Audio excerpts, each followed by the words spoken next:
नाज़रीन, बड़ी गैर मामूली डेवलपमेंट्स हो रही हैं और जो पुराना ऑर्डर है वो तेजी के साथ टूट रहा है। तेजी के साथ ये ऑर्डर टूट रहा है जो सिक्योरिटी और इकोनॉमिक फ्रेमवर्क रीजनली और ग्लोबली बनाया गया था, ये पारा पारा इस वक्त हो रहा है, जिसकी वजह से डेवलपमेंट्स का भी तूफान है और नए नए क्राइसिस भी जब वो खड़े हो रहे हैं।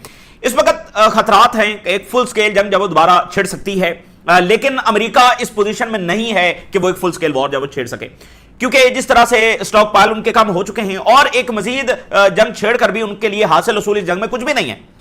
तो इसलिए खतरात मौजूद हैं, लेकिन अमेरिका इस पोजीशन में नहीं है कि वो एक और जंग छेड़ सके। लेकिन जैसे ट्रंप इंतजामिया ने पहले भी जमीनी हकायक को साइड पर फेंकते हुए सिर्फ इजराइल के लिए जंग को छेड़ा, तो इजराइल और एक गल्फ कंट्री है, काफी अमीर है, दौलतमंद है, वो भी चाहता है कि जंग छिड़े। तो इस वजह से कोई मिस कैलकुलेशन जब वो सुपर पावर की जानिब से हो भी सकती है, बट वो इस पोजीशन में नहीं है और मजीद जंग छेड़कर वो पहले से भी ज्यादा जो है वो मुश्किल पोजीशन में आ चुके होंगे और ईरान का पलड़ा उससे भी ज्यादा जो भारी हो चुका होगा। अच्छा, अब अमेरिका की जानिब से ईरानी बोर्ड्स के ऊपर अटैक्स किए गए हैं, जिसको अमेरिका कह रहा है कि हमने जंगी कश्ती के ऊपर अटैक किए हैं और ईरान बता रहा है कि उनके सिविलियंस इसमें शहीद हुए हैं और सिविलियन बोर्ड्स के ऊपर ये अटैक हुए हैं। व्हाट्सएवर ये जंगी कश्तियां हैं या सिविलियन बोर्ड्स हैं, ये सीज फायर की खुली खिलाफवर्जी है। मतलब आपको किसने हक दिया है कि ईरान की बोर्ड्स के ऊपर अटैक करना? वैसे भी आप देखेंगे पैसिफिक के अंदर और वेनेजुएला के इर्द गिर्द जिस तरह से अमेरिका पिछले एक साल से वहां पर डिफरेंट बोट्स को निशाना बना रहा है। आपको याद होगा वेनेजुएला का वो सारा क्राइसिस और कितनी ही कश्तियों को वहां पर जब निशाना बनाया जा चुका है on the names of drug smuggling. तो उनका इस हवाले से एक रिकॉर्ड भी मौजूद है कि वो इस तरह से कश्तियों को निशाना बना रहे हैं। बट यहां पर तो उनको जवाब मिलेगा और ईरान ने जवाब दे भी दिया है और मजीद भी वो जवाब देगा। अब ट्रंप जो है वो दूसरे मुल्कों को अपील कर रहा है, जैसे उसने साउथ कोरिया को अपील की है कि वो आए और इस जंग को ज्वाइन करें। लेकिन मसला यह है कि दुनिया की इकलौती ब्लू वाटर नेवी वो अगर स्ट्रेट ऑफ हॉर्मज़ को नहीं खुलवा सकी तो फिर साउथ कोरिया क्या कर लेगा और कोई दूसरा क्या कर लेगा? और आप जरा अंदाजा करें इस ट्रंप इंतजामिया की इग्नोरेंस का, आप अंदाजा करें जिन मुल्कों की सिक्योरिटी का जिम्मेदारी अमेरिका ने उठाई हुई है, अमेरिका उन्हीं मुल्कों से मदद मांग रहा है। अमेरिका जापान से मदद मांग रहा है, अमेरिका बहरीन से मदद मांग रहा है, और जो मुल्क सारे अंडे अमेरिका की टोकरी में डालकर बैठे हुए हैं कि अमेरिका ने उनको बचाना है, आज अमेरिका उनसे मदद मांग रहा है। तो इससे आप उनकी इग्नोरेंस का अंदाजा लगाएं। दूसरी बात यह है कि सुपर पावर बहुत ज्यादा एम्बेरस हो चुकी है। स्ट्रेट ऑफ हॉर्मज़ जो है ना वो उनके लिए बहुत बड़ा एम्बेरसमेंट साबित हुई है, क्योंकि बाकी चीजों में तो वो कह सकते हैं हमने नेवी खत्म कर दी, एयरफोर्स खत्म कर दी, फलाना कर दिया, फलाना कर दिया। ये तो एक ऐसी टेंजिबल चीज है जो दुनिया के सामने है। स्ट्रेट ऑफ हॉर्मज़ कौन कंट्रोल करता है? जो कि इस जंग से पहले ईरान कंट्रोल नहीं करता था, आज ईरान कंट्रोल करता है। तो वो तरह तरह के टूल से ट्रंप ये बताना चाहते हैं कि नहीं नहीं, ये ईरान के कंट्रोल में नहीं है, ये भी हमारे कंट्रोल में है। अभी उन्होंने क्या किया हुआ है पिछले 24-48 घंटों में, जो एक नई अटेम्प्ट उन्होंने की उसमें भी एम्बेरसमेंट हुई। इन्होंने पहले ये तासुर दिया कि हम जहाजों को एस्कॉर्ट करेंगे। एस्कॉर्ट में ये होता है कि टैंकर जा रहा है और उसके साथ वॉरशिप्स जा रहे हैं, जैसे आपने कॉन्वॉय देखा होता है, तो वैसे ये एस्कॉर्ट होता है। बाद में कहा कि नहीं, हम गाइड करेंगे। तो इस वक्त पता नहीं अमेरिकी जो वॉरशिप्स है वो कहां कितने दूर खड़े हुए हैं और उन्होंने वहां पर खड़े होकर वो एडवाइस देते हैं कि वहां से ऐसे करके गुजर जाओ, ठीक है ना, मुफ्त मशवरे वो दे रहे हैं। एस्कॉर्ट नहीं कर रहे हैं, जो कि अमेरिका ने करना था और जो अमेरिका के बारे में इंप्रेशन था। तो एस्कॉर्ट नहीं कर रहे, गाइड कर रहे हैं। इसमें मजीद इन्वेस्टमेंट हो रही है, लेकिन थ्रू देयर स्टेटमेंट्स वो ये बता रहे हैं कि नहीं नहीं, हम एस्कॉर्ट ही कर रहे हैं। अभी उन्होंने कहा कि हमने कुछ टैंकर्स को वहां से एस्कॉर्ट किया है। ईरान ने कहा एक टैंकर भी यहां से नहीं गुजर सका, और किसी इंडिपेंडेंट सोर्स ने अमेरिका के इस दावे को तस्दीक नहीं की। इवन जो मैरिटाइम एजेंसी है उसने भी इस दावे की तस्दीक नहीं की। तो ये एक और एम्बैरेसमेंट है, यानी वो इतने डेस्परेट हैं for the image of victory कि कुछ मिले कि मैं फाते हूं। अब उधर रोज ट्रंप ऐसे दसियों ट्वीट करता है जिसमें बताता है कि मैं जीत गया हूं। जब अपनी जीत को इतनी बार बताना पड़े तो दैट मींस कि आप खुल कर समझ जाएं कि वो असल में शिकस्त है, जिसको बार बार बताना पड़े कि मैं जीत गया हूं। ईरान तो रोज नहीं कहता कि हम जीत गए। ईरान के वजीर खारजा जो है वो आज चीन जा रहे हैं। चीन और ईरान के दरमियान इस वक्त बड़ा हाईएस्ट लेवल के ऊपर कोऑर्डिनेशन है और ये कोऑर्डिनेशन जो है वो अमेरिकन हेजेमनी को डायरेक्टली चैलेंज कर रहा है। ना वो अमेरिका के सैंक्शंस मान रहे हैं, ना वो अमेरिका के किसी प्रेशर को खातिर में ला रहे हैं, ना वो अमेरिका के किसी मिलिट्री अटैक को खातिर में ला रहे हैं, ना वो अमेरिका के किसी ब्लॉकेड और इकोनॉमिक मेजर्स और टैरिफ्स को किसी खातिर में ला रहे हैं। तो इन दो मुल्कों का क्लोज कोऑर्डिनेशन, और दुनिया के सामने बता रहे हैं चाइना ने टैरिफ को उठाकर साइड पर फेंका और ईरान ने अमेरिकी जो मिलिट्री पावर है उसको एक्सपोज किया। तो दोनों के दरमियान इस वक्त बड़ा क्लोज कोऑर्डिनेशन है। अच्छा, जो सबसे ज्यादा सेंसिटिव मामला है, जिसकी बहुत ज्यादा तशवीश है, वो है ज़ाहिर है ईरान और यूएई के दरमियान जो मामला है, ये बहुत ही हसास मामला है और ओआईसी को, अरब लीग को, सबको कोशिश करनी चाहिए कि ये मसला जब हल करवाया जाए। लेकिन अब यहां पर प्रॉब्लम यह है कि यूएई जो है वो बहुत ज्यादा अपने आप को अलाइन कर चुका है विद इजराइल। इवन वो सऊदी अरेबिया से भी अपने आप को दूर कर चुका है, बाकी ओआईसी मुल्कों से, अरब मुल्कों से भी दूर कर चुका है। उसने बिल्कुल अपने आप को बहुत खुलकर। अब तो यूरोपियंस दूर हो रहे हैं इजराइल से और यूएई ने बहुत ज्यादा अपने आप को अलाइन कर लिया है इजराइल के साथ। अभी जो यहां से मिसाइल गए हैं उसको भी इजरायली एयर डिफेंस ने इंटरसेप्ट किया है। जो कल हमले यूएई पर हुए हैं उसको भी इजरायली एयर डिफेंस ने इंटरसेप्ट किया। दैट मींस कि आयरन डोम और बाकी एयर डिफेंस अभी भी वहां पर मौजूद है। हो सकता है कि इजरायली फौज भी वहां पर मौजूद है और हो सकता है कि पता नहीं कौन कौन से मजीद एसेट जो वो अभी भी इजराइल के यहां पर मौजूद है। तो ये इसलिए मामला खराब है। अब ईरान ने अभी तक सरकारी सतह पर इसकी तस्दीक नहीं की कि हमने ये अटैक किया, बट हो सकता है कि उन्होंने अटैक किया हो। लेकिन अगर ईरान की जानिब से अटैक किया गया है तो फिर इसके मकासद क्या है उसके ऊपर हम जब तफसीली डिस्कस करेंगे। लेकिन ये मामला अच्छा नहीं है। यूएई का इजराइल के साथ अलायंस बनाना, इससे आप देखेंगे कि हमसाया बाकी मुल्कों को भी मसाइल होंगे और लॉन्ग टर्म मसाइल होंगे और इजराइल इस अलायंस को बहुत ज्यादा एक्सप्लॉइट करने की कोशिश करेगा ओआईसी मुल्कों को आपस में लड़वाने के लिए। वैसे ये कोई फितरी अलायंस नहीं है। मतलब यूएई और इजराइल का क्या अलायंस है? ना कोई उनकी हिस्ट्री शेयर्ड है, ना उनकी कोई जियोग्राफी शेयर्ड है, ना उनके बॉर्डर मिलते हैं, कुछ भी शेयर्ड नहीं है। तो ये कोई अलायंस नहीं है, कोई फितरी अलायंस नहीं है। तो इसीलिए यानी कि आप देखें यूएई ने बाकियों से भी अपने आप को अलग कर लिया और वो इजराइल के साथ ऑल द वे जा चुका है और मजीद उसमें बाकायदा और ऑफिशियल जो एग्रीमेंट्स है वो भी आप देखेंगे। तो ये एक मसला है, इसको इजराइल भरपूर तरीके से एक्सप्लॉइट करेगा और आपस में लड़वाने की जब वो कोशिश करेगा। अब इससे ओआईसी और अरब लीग जब वो कैसे निकलेंगे ये बहरहाल देखना है। बहरीन के अंदर जब इमरजेंसी नाफिज कर दी गई है। अच्छा, अब मैं जो सबसे पहले आपके सामने बड़ी ही गैर मामूली डेवलपमेंट्स रखने जा रहा हूं, बड़ी ही गैर मामूली, वो है अमेरिका से। फॉर्मर प्रेसिडेंट ओबामा, जिसने बहुत सारे ओआईसी मुल्कों के अंदर जंगें छेड़ी, जो कि ईरान पर भी हमला करने जा रहा था, बट एट द एंड उसको अंदाजा हुआ कि ईरान की जंग अमेरिका के लिए कितनी डिजास्टर साबित होगी और उसने एट द एंड आकर ईरान के साथ जब न्यूक्लियर डील की, जो कि बेहतरीन न्यूक्लियर डील थी और इस मसले का ऑलमोस्ट हल हो चुका था, जिसको बाद में आकर ट्रंप ने नेतन्याहू की वजह से कैंसिल किया। ओबामा ज़ाहिर है कि फॉर्मर अमेरिकन प्रेसिडेंट और बहुत ज्यादा उनका इन्फ्लुएंस है अमेरिकी सियासत के अंदर और डेमोक्रेट्स के सबसे बड़े लीडर हैं। बहुत रेयर होता है कि इस तरह से ड्यूरिंग द वॉर ओबामा जो है वो आकर कोई बात करे उस जंग के खिलाफ। ओबामा जो है वो खुलकर इस जंग के खिलाफ आ गए हैं। उन्होंने इस जंग को अमेरिकी नेशनल इंटरेस्ट के खिलाफ करार दे दिया। ये यानी बहुत बड़ा ये वाकया और उसके मैं इमीडिएट असरात भी आपके सामने रखता हूं। इमीडिएट असरात जब इतने हाईएस्ट लेवल के ऊपर बात हो जाए कि भाई ये चीज ऐसे नहीं ऐसे है, ये जंग अमेरिका के इंटरेस्ट के खिलाफ है, तो आप समझ लें कि फिर जब हाईएस्ट लेवल पर ये बात होगी तो फिर पता चल गया कि आगे किस डायरेक्शन में मामला जाने। फिर सारे अमेरिका को पता चल गया कि अब मामला इस डायरेक्शन में जाने हैं। तो उन्होंने कहा है कि ये जंग अमेरिकी इंटरेस्ट के खिलाफ है। और जो उन्होंने इससे भी अगली बात की है, यानी ट्रंप इंतजामिया को एक बड़ी ही अजीब जगह पर लाकर उन्होंने खड़ा कर दिया, एक्सपोज कर दिया। उन्होंने कहा है कि ये सेम आर्ग्यूमेंट जिसके तहत ट्रंप इंतजामिया ने जंग छेड़ी है नेतन्याहू के कहने पर, ये सेम आर्ग्यूमेंट नेतन्याहू ने मुझे पेश किए थे और कहा था कि ईरान पर हमला करो और मैंने ईरान पर हमला नहीं किया। ये बहुत बहुत इसकी इंपॉर्टेंस है। मैं आपके सामने उनकी पहले कुछ बातें रख दूं। न्यूयॉर्क टाइम को उन्होंने इंटरव्यू दिया है। Obama says Netanyahu pushed same Iran war arguments to him and now to Trump.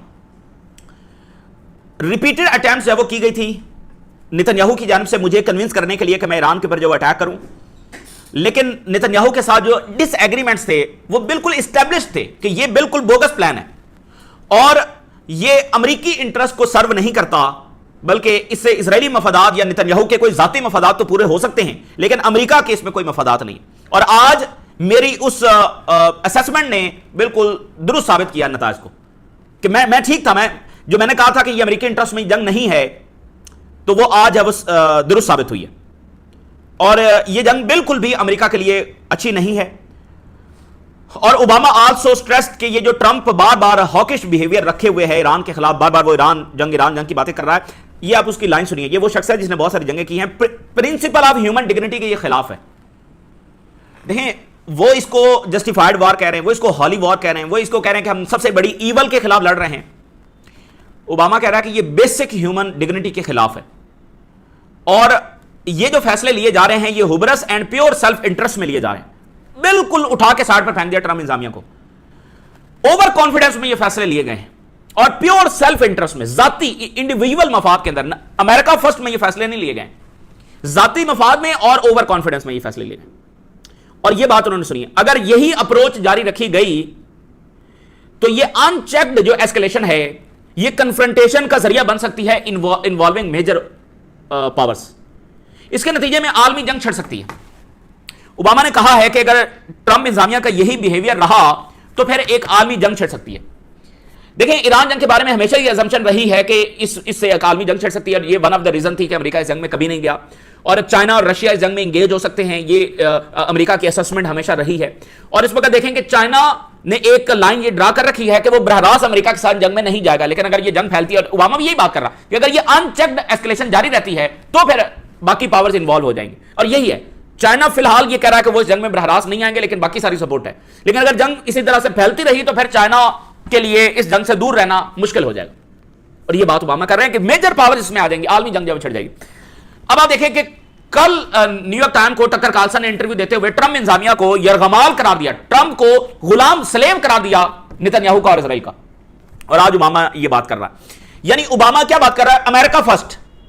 और ट्रंप नारा लगा कर आया था अमेरिका फर्स्ट का, और ट्रंप का ये ओबामा का ये कहना कि ये अमेरिकन इंटरेस्ट में नहीं है और ये सारी बातें करना, दो इंपॉर्टेंट चीजें हैं जो उन्होंने एस्टैब्लिश कर दी। पहली तो ये कि ये अमेरिका का इसमें कोई फायदा नहीं, वो कभी इसमें जब वो जीत नहीं सकता है, ठीक है। और दूसरा ये है कि जो ट्रंप इंतजामिया ने जिस बयानियों के ऊपर ये जंग छड़ी है वो सब प्रोपेगेंडा है। ये कि ईरान से न्यूक्लियर खतरा, ये कि ईरान पहले हम पर हमला करने जा रहा है, ये कि ईरान का बैलिस्टिक मिसाइल प्रोग्राम ऐसा है, ये कि ईरान हमारे ऊपर न्यूक्लियर बम गिराने जा रहा है।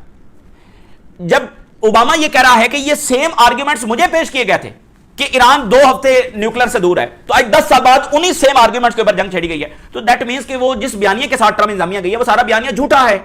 ओबामा ने यह भी साबित कर दिया। और जैसे मैंने आपको बताया कि जब हाईएस्ट लेवल के ऊपर यह बात हो जाए, ओबामा आ गया ना खुद सामने कि ये कहानी तो मुझे भी सुनाई गई थी, ये सर्कस तो मेरे सामने भी लगाई गई थी, लेकिन मैंने उस वक्त भी कहा था कि ये जंग हमारे इंटरेस्ट में नहीं है, और ना आज ये है, और आज तो साबित हो चुका है। और फिर उसने एक्सपोज कर दिया कि ये तो हम इजराइल फर्स्ट में ये सारे फैसले लिए जा रहे हैं। तो जब इतने बड़े हाईएस्ट लेवल पर ये बात होगी तो आप देखेंगे कि बड़ा मुश्किल हो जाएगा ट्रंप इंतजामिया के लिए। और उसके जरा अगले असरात देखिए, इमीडिएट असरात।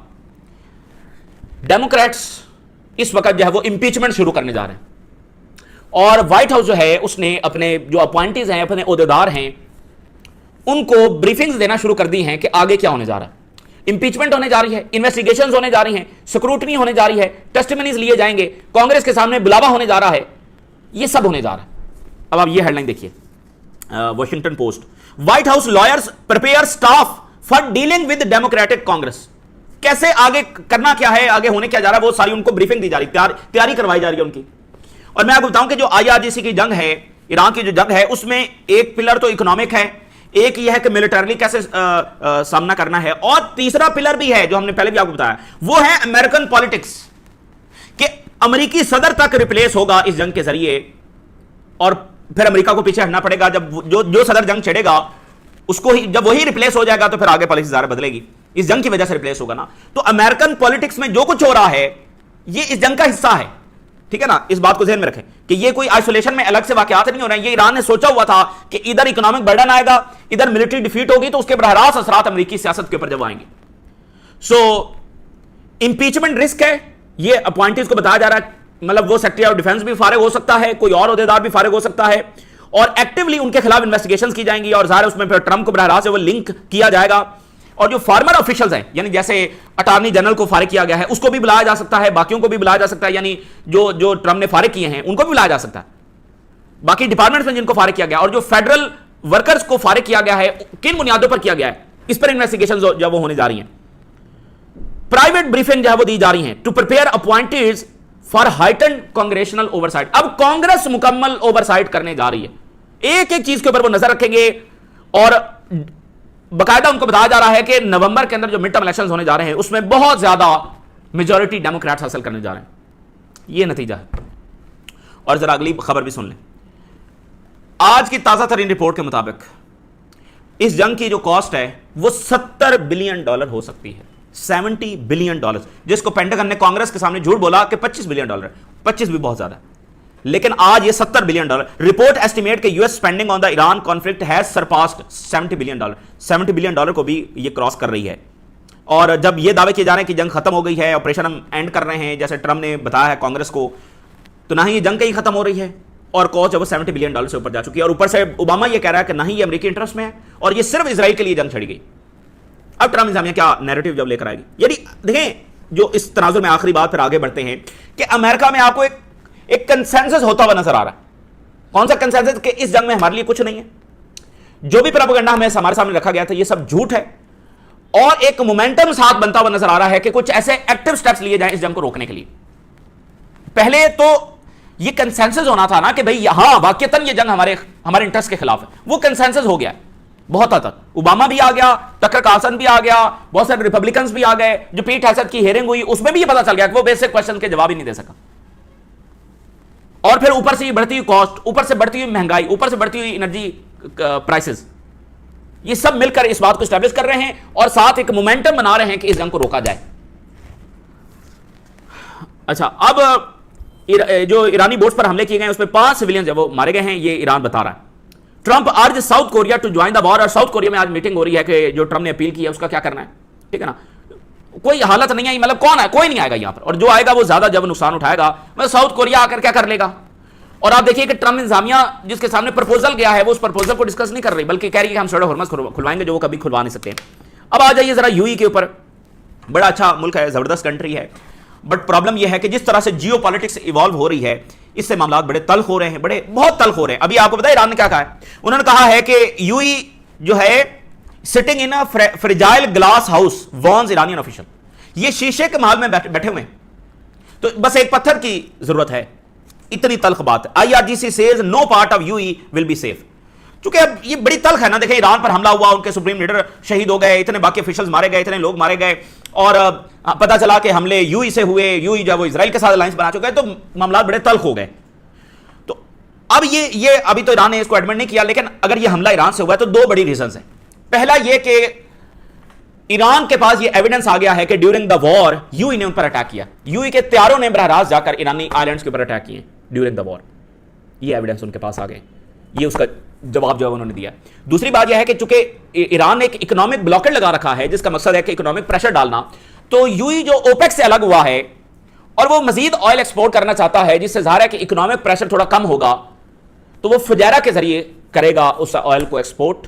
तो फुजैरा के ऊपर इसलिए अटैक किया गया, ठीक है। तो ये 2 मेन रीजन है। अभी आप देखें ना कि ईरान की फॉरेन मिनिस्ट्री क्या कह रही है, ओपेक से यूएई की अलहदगी मनफी इकदाम है।